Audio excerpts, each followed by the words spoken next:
নমস্কার বন্ধুরা, আজ আমরা জেনে নেব প্রাচীন ভারতের ইতিহাস পর্ব 3-এর পরের কয়েকটি প্রশ্ন।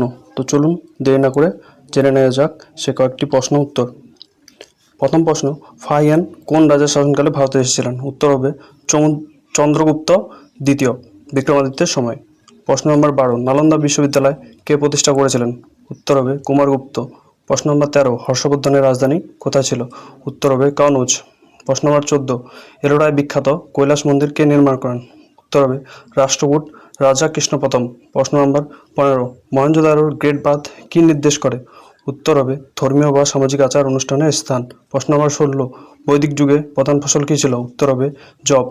প্রশ্ন নম্বর 17, বৈদিক যুগে রথ কিসে চলতো? উত্তর হবে ঘোড়ায় টানা রথ। প্রশ্ন নম্বর 18, গৌতম বুদ্ধের প্রথম ধর্মদেশনা কোথায় হয়েছিল? উত্তর হবে সারনাথে। প্রশ্ন নম্বর 19, অশোকের সবচেয়ে বিখ্যাত শিলালিপি কোনটি? উত্তর হবে গিরনার শিলালিপি। প্রশ্ন নম্বর 20, গুপ্ত যুগে বিখ্যাত নাট্যকার কে ছিলেন? উত্তর হবে কালিদাস। মেঘদূত কার লেখা? উত্তর হবে কালিদাস। প্রশ্ন নম্বর 22, গুপ্ত যুগে চিকিৎসাবিদ কে ছিলেন? উত্তর হবে চরক ও সুশ্রুত। ধন্যবাদ।